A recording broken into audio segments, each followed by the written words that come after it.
Hello, and welcome to another episode of Wheel of Horror, the podcast where two best friends spin a wheel once a week. It chooses the TV show, and they discuss it. Today, we're talking about the pilot to the television show Twin Peaks, which was released in 1990 and was directed by David Lynch. I'm your co-host, Alec. I'm Eric. Eric Mazurik. Welcome. I see what you did there with the intro with TV show. Yes, because this Made is me the smile. first time we've ever done a TV show on this show. All I want to do is hear your thoughts, but I just want to give a very precursor to this. This is, with the exception of South Park, my favorite show of all time. I feel Yeah. like I have seen this show more than any other TV show. I like to think I know more about this than anything else besides South Park and Star Wars. But yeah, I want to Yeah. hear everything. I'll start with this. As your best friend, I don't know anything about this show. Mm. Anything. I feel like, so when did you first start watching this? Be real. I probably saw this when I was like 20, I want to say. Cool. Yeah. Only 10 years ago. It feels like it's been 25, 30 years you've been asking me to watch this, pretty much. I feel like every time we're doing this, have you seen it? You want to watch Twin Peaks? Yeah, have you seen it? Yeah, I'm going to watch it eventually. This is not a show that I recommend to people because I don't think most people can appreciate it. This is like listening to the Beatles for your first time in your 30s. Right. You're not going to be able to appreciate what it was. So it's like this show was basically the first show to have the idea of being serialized, where every single episode you have to watch the previous one for it to make sense.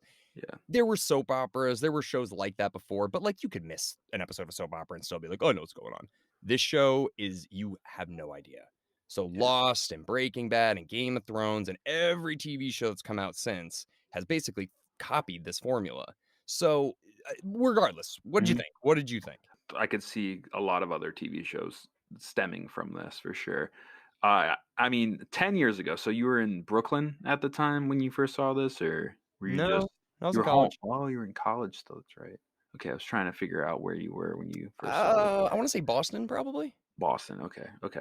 Yeah, okay, that makes sense. But I was just every time we were together, late at night, drunk, whatever, you'd be like, bro, Twin Peaks. I'm like, oh, okay, dude, I'll watch it. And finally, I think this whole horror wheel thing is a long con for you to get me to finally watch it. Yeah. So it feels. Main takeaways for me, as someone who has never seen this. Also, I truly do not know anything about the show. I knew it was a Seattle-based show going into this, but I don't know anything about the killer. I have no idea about the plot. Well, it's not even Seattle based, but yeah. Or not Seattle, Washington. It's Yeah. it's on the border. It's 5 miles away from Canada, right? It's in the northeastern corner of Washington. I always say Washington is Seattle. That's my mind. I think that Washington is the West Pole to the East Pole of Connecticut. I feel like we're 1 and 1. We're the North and South Pole, Washington and Connecticut. That's how I always pictured it. But other takeaways. Show's scandalous. It's a scandalous show. Everyone and their mother is hooking up. They're all scandalous. Yeah. Yep. It's one of the things I took away. Sorry. Well, no, I just want to know, what did you think? Did you like it? I was also thinking, watching this first time, there's 50 plus characters introduced throughout this pilot, and the pilot did feel long at times. It did. Oh, yeah. I liked it, but you name it. I was listing out you got the creepy doctor with the AirPods, Jacoby. the Asian lady sawmill owner person, the local sheriff, the cop from the bureau who dates his tape recorder, the mayor with dementia, the cool quiet biker guy who hooks up with his dead girlfriend's best friend, the dead girl who was homecoming queen. You got the kid banging his head against a dollhouse wearing a Native American headpiece. Yep. The serial killer with the gardening gloves, the mom with the dead daughter, the dad of the dead daughter, the dispatcher receptionist girl that sounds like she's 4 years old. I mean, there's characters. I can keep going if you want. The alcoholic truck driver, the young hot diner woman, the old hot diner woman, the dumb punk with the nice car who won't shut up. I know. Okay. There's so many characters. It felt like 50 characters. I'm like, I don't even know who's who. So there's a couple of reasons for that. They felt very confident about this pilot. They almost knew going into it that they're like, this is either going to be a full-length film, and we're just going to release it, so we might as well introduce all these characters and just get out of the way, or this is going to be a television show and we want to overload people. It was almost like Lost, where they're like, let's Mhm. throw up a million story-ball ideas and then we'll come back to them later and all this stuff. Because remember Lost, dude, there's like 25 characters in that they introduced. Easily. That's another one. And honestly, this first episode did not hook me. And Lost is one of my favorite shows that I watched season 3 onwards, and I felt like Lost didn't hook me until like the 4th episode.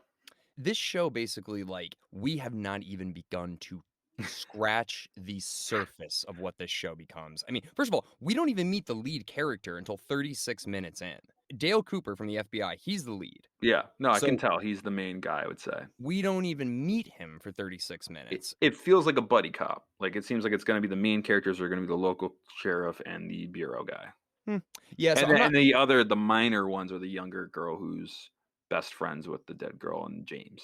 That's what it feels like first episode at least. Yeah, I mean, this first episode, really nothing supernatural happens, nothing scary really happens, but this episode just feels like, oh, this could be like a procedural drama in a small town, whatever. But dude, I'm telling you, by the end of the first season, the wheels are off. And Yeah. you're like, what the fuck is going on in this town? Like, it is not It- just a normal, there's something going on, and slowly mysteries just keep getting unraveled. I started picking up what it was like getting at. I mean, I'm not gonna say like I know the show. I don't, but You have I'm honest to God, I know nothing about Yeah, this yeah, show. But things I was catching were the lights flickering on and off. yeah. So very like magnetic field, lost. Mm. The mayor is about to talk, and some lady like notices the lights are flickering on and off, and she goes and starts doing it herself. I caught that, so I'm like, something's up with these lights going on and off and on. Something is definitely up with that sawmill because there's only one entrance in, and it's a small town, and that sawmill is very prominent in the The whole town.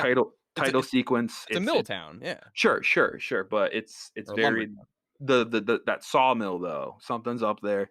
Maybe it's a UFO spaceship from like thinking about. I have no idea. Okay. Is it going to be X-Files? Is it going to be Lost? Is it going to be maybe an Yeah. asteroid landed in the sawmill and the sawmill is just this big covering up? Something is going to. When I watched Lost, I thought, with all these animals on the island, I was like, "This is definitely a nuclear power site, testing site." And all these animals were getting tested on and they survived. And that's what the island is now. It's like a mutated island. That's what I thought when I first saw Lost. Now it's like, okay, that is not what it was, but that's what I'm saying this feels like. Yeah, Damon Lindelof and J.J. Abrams, they've been in a million interviews where all they say is like, Twin Peaks, it's yeah. just Twin Peaks, Twin Peaks. They're like, if we can even be half as good as Twin Peaks, and they Lost tried and they failed hard. I will say, the longer you watch this, the thing is, okay, this show I love because we don't know anything. All we know is that a girl was murdered, and this girl is a big part of this town. And Homecoming queen or prom she's queen. the homecoming queen. You start, and you mentioned the kid in the Native American bashing his head against the wall. Well, it sounded like she was like her doctor or something. She's the tutor. Yeah, she's the his tutor. Okay. And she's involved in all these different things that start to come up, and we start to learn way more about Laura than we thought. She's way more involved in stuff. So that is the kicking off. It's like, wow, there's a murder in this town, but then from that point, that murder makes every other plot line start to unfold. And the other thing is her being killed draws in Coop or whatever, brings the FBI involved because this has been happening before. So there's more, this is not the first time this has happened. He pulls the letter out of her fingernail. Which was a J or an R? What was that? It was an R. It was an R. So he's like, oh shit, this is the same killer. And that happened in, I think, Philadelphia is when the last murder happened, or Pittsburgh maybe. Then he's like, that was Teresa Banks is that girl. Now he's like, okay, so we have another one who's got a fingernail letter. So we're starting to piece this together. This is not the kind of show where it's like every episode you're expecting a big reveal. It comes out of nowhere. You're literally just watching it, and then 10 episodes later, they'll reveal something and be like, holy shit, I forgot about that. They definitely kind of glazed over that kid with the headdress on. Johnny, what was his name? Yeah, Johnny. So they mentioned a J at one point at the start of the movie, and it was just like James the biker kid is who it points to. Yep. But when I heard Johnny comes first before James, I was like, it's definitely that kid in something with the Native American headdress, kid bashing his head against the dollhouse or whatever. I don't know what's up with that kid, if he's having an emotional problem or what, but I was like, is he the J they're talking about? But then it cuts to the biker kid. I'm like, I am still not forgetting about that kid because they glazed over that way too quick. There's so many J's. They did that Yeah. intentionally just to kind of like throw you off or whatever. Yeah, I got Um, that though. it's tough because we've never done a TV show before, but this one, there's so much going on Yeah. here, and like you can see the semblance of like when it comes together. And I'll ask you this: did you enjoy it? Yes. Yeah. Yeah. Okay. I mean, I went into this like thinking 1989, right? Also It takes place in '89, but it came out in '90. 90. Okay, so like that time. Yeah. I mean, you're not the only person that's like talked to me like, "Have you seen Twin Peaks?" I'm like, "Yeah, yeah, I've seen that show that came out before I was born. Yeah, on CBS. Yeah, totally. No, It did. It came no, out 2 weeks. It came out 8 days before you were born. sure, exactly before I was before I was born. Dude. So like, I never had the opportunity or the experience to see this. I'm sure a lot of people are the same way about Lost and other shows, Mm. but there was a lot thrown at us in that hour and a half. Didn't hook me, but then I looked at like the times on Hulu, which is where I watched it on, at 45-minute episodes from here on out. So I'm like, you Yeah. know what? Maybe I'll watch one more. If it was a nut all hour and a half, I'd be like, No. that's a commitment. These are like 42, 46 or something like that. So I'm like, Mhm. I could probably do that. And I'm gonna do it justice, and I'm gonna say I'm gonna watch a couple more. I'm gonna watch to episode 5. If I'm not hooked, I'm gonna call it. Yeah. The first season's only 8 episodes, and the 8th episode is a huge cliffhanger. Maybe But 5, I'll round up to 8. well, Okay, but do your thing. But this is the thing, though. So I kind of want to give a little context of the show here. So basically, David Lynch. Do you know anything about him, really? we've mentioned that name on this podcast before, right? Yeah, we've never covered any of his movies, but he is the director and creator of this show with a guy named Mark Frost. So Mark Frost is a TV showrunner throughout the 80s, and David Lynch was I don't even know what you would call him, but like an auteur filmmaker who just would make very surreal, very weird movies. He Uh-huh. made the 1984 Dune, he made Dune, Eraserhead, Dune, Dune, he Dune. That's made Mulholland Drive, he did Blue Velvet, he did all these weird movies. And basically, they were like, their agent was like, hey, listen, David's got a crazy mind, and Mark's so good at writing and doing television. I want to put them together and pitch a TV show idea to a network. Hmm. There had never been a show like this before that's filmed like a movie. Imagine like Quentin Tarantino does TV. That's kind of what it would be like. Like he's been doing films for the past like 20 years. People really love his stuff, but he's never done TV. Then they pair him with like the showrunner from Game of Thrones, and they're like, "We want you guys to make a TV show." That's what this is like, kind of. Yeah.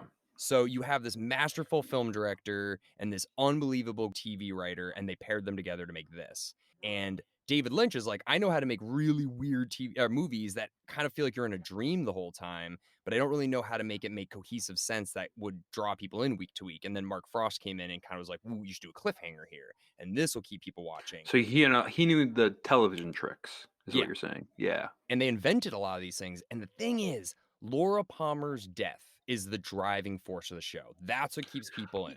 Yeah, I can imagine. I don't know any. We won't find that out for a while You because don't find out for a while.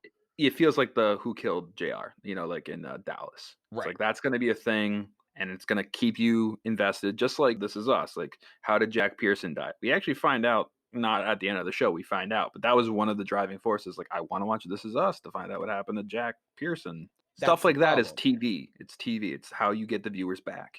Right. And that's the thing. So basically, David Lynch was like, the only thing that I'll do is we can never reveal Laura Palmer's killer. He was like, I will do the show, but we can never reveal it. And they agreed.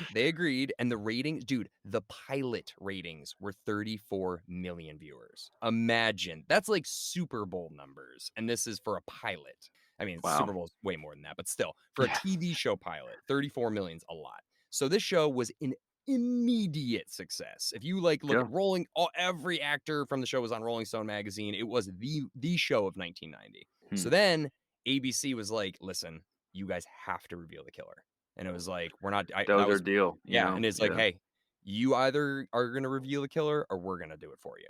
No And shit. yeah, so David Lynch was fucking livid and was just like, all right, fucking I'll do it. So he reveals the killer about halfway through the second season, and then after that, the show starts Fell to apart. fall fuck apart because Oh, he's like, okay. I didn't have a way. He's like, this is the only thing that's keeping people engaged. He's like, that event causes all these other events to happen, and once you you remove, it's like pulling the tablecloth out from underneath everything. Was it just so diluted and out of control with like budget and stuff? They're like, just No, Did the No, no, killer no. want the show, or was it just, issues with the cast or director? Like, what was No, it?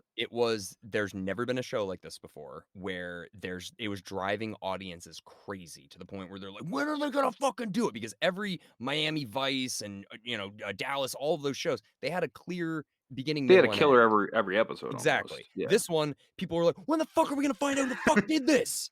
It's been 20 episodes," like, sort of thing, and this has never been done before, and now we would like that. But back then, people were getting pissed. So ABC was What came out for did Dallas come out before this yeah, or it did, after?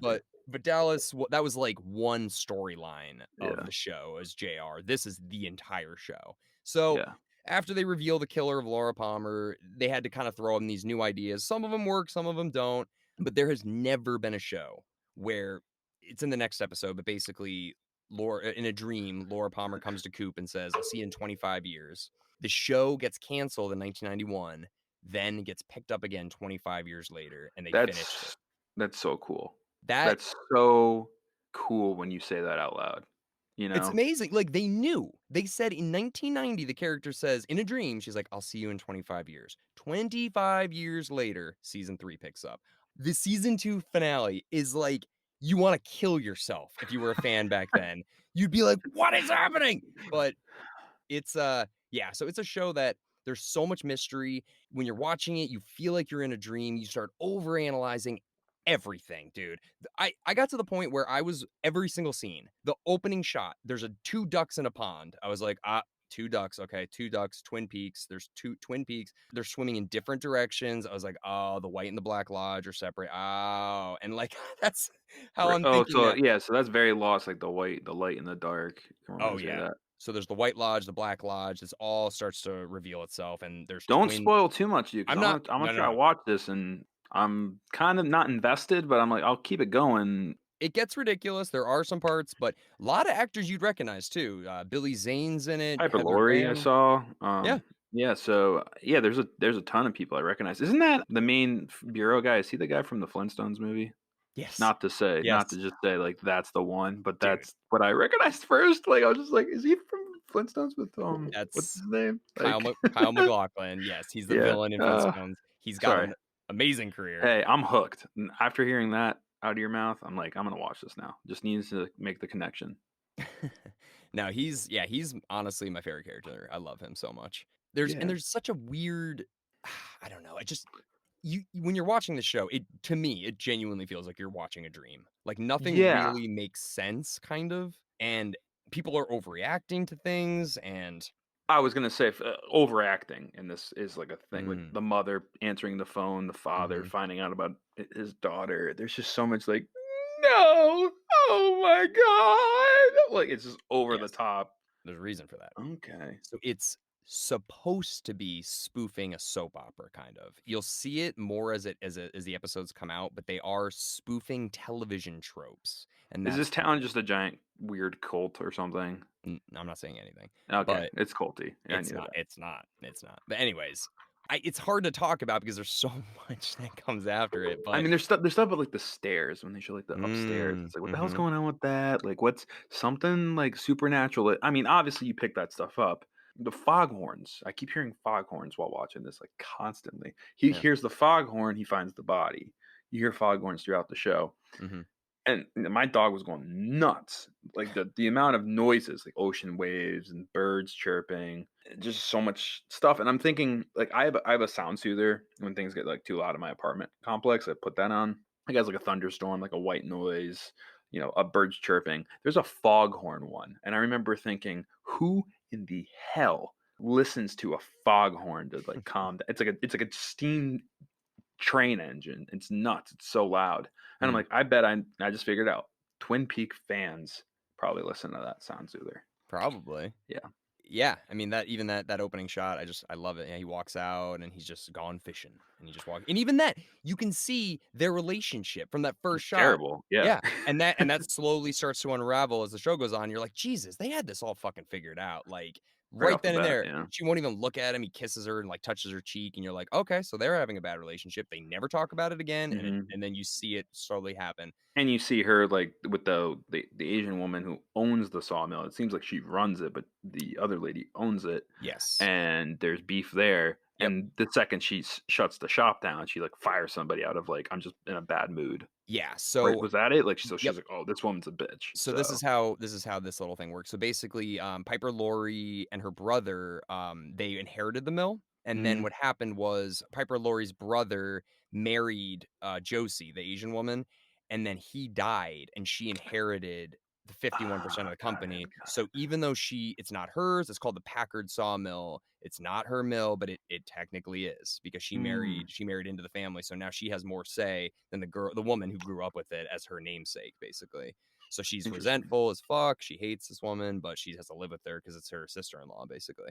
What'd you Yeah. think of the music? I literally was gonna go into that next. You know what it reminds me of? And I don't know if the same person, but the end of Friday the 13th, the original. You know when she's in the canoe? That's all I kept thinking about. Yeah. Not yeah, actually that does it is similar. It's his name is Angelo Badalamenti, and you know what's so funny? He did the soundtrack for Christmas Vacation. Holiday? No, that's not. That's Chris. What's the No, this is like, let's go down the chimney here. Dun, dun, Oh, dun. oh my God. Let's Yeah. arrive for Christmas vacation. That's not him. Christmas vacation. Oh Yeah. yeah. Oh my But God. it's like the music by Angelo Badalamenti. And then since then, he's only worked pretty much with David Lynch. He's done every one of his movies. Interesting. But dude, this theme is literally my Yeah. favorite theme of all time. How does it go? Like I can't think of it off the top of my head. Down, down, down, down, down, down, down, down, down, down, down, Yeah. down. And it's just like the bird in the beginning, Dun, and then like dun, this it's just showing the dun, sawmill so dun. slowly. Oh, before I forget, the only note that they gave David Lynch and Mark Frost for the pilot, this is the only thing ABC wouldn't let them do, is they said the town population has to be 51,000. He's like, what? He's like, there's only 5,000 people in this town. This is one of the smallest towns in America. He's like, no one's going to want to watch a show about a small town. You have to make it 51,000 people. So if you notice on the sign, That yeah, it I says noticed that's still a 51. small town. That's a huge 51,000. That's bigger than Oh Avon. yeah. Dude, 50. I Avon, thought it said 5,100. no. So it says 51,000. That's Yeah. 5 times the size of Avon. So ABC was like, you have to make it 51,000. He's like, this is no. He's like 51. So what they did is they kind of like worked around it and they were like, well, there's 51 point like whatever. So it's supposed to be like an error on the sign. There really is 5,000 people in the town. But that was the one thing ABC was like, you have to make it 51,000. That's so dumb. I That's know. the worst note ever. Yeah. And the auditioning process too, they didn't hold auditions. David They Lynch just knew. No, David Lynch would go based off pictures and then would invite 3 people to like a lunch basically, and he would sit down with each of them and just have a conversation, and that's how he would decide. Well, that's the audition. Lunch. Yeah, but there's no script, there's no anything like that. It's just literally, and that was the other thing. Towards the end of the series, none of these actors had any idea what was going on. It was literally, it was Dude. just no, because what it would do is he would only give them their scenes. He would not give them the full script, so nobody had any idea what the hell was going on. Yeah, I mean that's like Star Wars, because I know that one scene, Luke, I'm your father. Yeah. Only James Earl Jones would know that. He didn't give a shit about Star Wars and anything about the story. He just read the lines. George Lucas and Mark Hamill knew it. David Yeah. Prowse didn't even know it, who was in the Vader costume, because he didn't know what the lines were. So literally, George Lucas was like, if you tell anyone, I'll know it's you or James Earl Jones. And it's not going to be James Earl Jones because he doesn't give a shit. It's going to be you. Like, literally. They kept that under wraps. Yeah. But for this one, yeah, like you'd hear like the girl that played Shelly, she'd be like, we would all go over to Bobby Briggs to his house, And and try to figure it out. we would watch it together as it aired because we didn't know what was going on, like sort That's of so thing. cool. That's so So cool. he would literally, and that's how David Lynch is. That's the kind of director he is. It's almost like it's his brain, and you're just a piece of it, and it doesn't matter if you understand what's going on. He knows what's going on. It's like, hey, David, should I act like I'm the killer or should I act like I'm not the killer? It's like, just act normally. It's like, no, but I want to know, should I act like I'm the killer? It's like, you're not the killer. You are the killer, but you're not, and I'm not Yeah, going to tell you. you It's don't like need to worry these poor about it. actors are like, am I the killer? Like, am Yeah. I the killer? And it's so funny, man, because every single person, when you watch interviews, they're just like, David is a genius. He's a genius that, like, the only person I've ever seen. It's so funny. I've watched all the behind the scenes on every episode, and there's one in the 3rd season, Jim Belushi is in it, Yep. and he's the only person I've ever seen being like, yeah, Nobody knows what the fuck's going on here. He's not a genius. He doesn't even know what the hell's going on. Like, Yeah, he's the only one that's just like, oh, "Yeah, this writing calls really him makes out. sense." Yeah. He calls him out. He said, this doesn't make any sense. Yeah, and Just then he digging saw himself it, into a hole. and then he watched it, and he was just like, "It I still mean, makes no sense," but you kind of. I mean, I hate to keep bringing up other stuff, but Lost was only supposed to be 2 seasons, which kind of is like the Twin Peak range, right? It was only 2 seasons, Twin Peaks. it's the original 2 seasons are 30 episodes, and then yeah, sorry, your point, yeah, say Yeah, your my point. point. My point was like I think ABC like saw the numbers coming in about Lost season 1, and they're like, let's stretch this out into 6 seasons or 5 or whatever, and it kind of duttered out. Obviously, the writer strike was another issue, but that was a show that felt like it knew what it was doing, and then like fizzled. It's like this show Mm. doesn't know what it's doing. Yeah, the production quality's different. Story structure, dude. That's what I'm about. It's I need just I need answers. I don't need bullshit. alright, well, okay, this show, I I love the way the 3rd season ends, but it basically everyone's just like, "Come on, Still, come on." still. Nah, yeah. It's like it answers it, but it doesn't. Like, I might just leave it at this first episode. I don't need this in my life where no, I'm just this like always guessing. I'm gonna put you this way though. It's not like Lost where you're just pissed. This is more of just like you're like, I think I get it, and I think I can Oh appreciate this, no, but I don't need that, Alec. I'm telling you this, it is 1,000,000 times better than Lost. Are they doing any other continuation, or was that it? You I don't think? think so. And I want to say this though. So David Lynch and Mark Frost wrote, and then David Lynch directed 18-hour-long episodes for the 3rd season. Okay, so just think about this. The 3rd season was written and directed by 2 people. They're each 1 hour, 18 long episode, or 18 long 1 hour episodes. That is such an accomplishment in just the film industry. That one, like, imagine Game of Thrones was written by 2 dudes and directed by 1 guy every episode. Not only that, but between season 2 and 3 was 25 years. 25 years, and he had to sit there and come up with this idea, and he wrote all this stuff. And in 2000, I think 15, they announced they were going to do this. It was going to be 9 episodes. And David Lynch then tweeted out saying, "I'm sorry, I cannot do this unless it's 18. And if Showtime won't do the 18, I'm not going to not deliver the what I need to give you people. So it's either an 18 or nothing." And then Showtime said, "Okay, we're on board." And they gave it to him, and he did it. And I love the 3rd season. I love Really? all the 2nd season gets a little weird in the second half, but the first 15 episodes are unbelievable. And then I cannot speak highly enough about the 3rd season. Yeah, this is a kind of show that I absolutely, for some reason, it just completely strikes a chord in me that I'm like, I am obsessed with this. Hmm. I don't fully understand it, but I really try to. I've watched a million describer videos online. I've read all the books. I own all the books. I've read everything. Like, I'm crazy when it comes to the show. Listen to podcasts, everything. Yeah, I think this is the one piece of you I don't know yet. Twin Peaks. That and being a vegetarian. I don't understand that, and I don't understand Twin Peaks. Besides that, we're the same person, essentially. I think being a fan of Twin Peaks is harder than being a vegetarian. I mean, yeah, dude. Being a Yes. vegetarian's I'm a gonna lot more stop. No, let's straightforward. not go down that road right now. I'm just saying. I'm just saying 2 things about you that I Yeah. never really.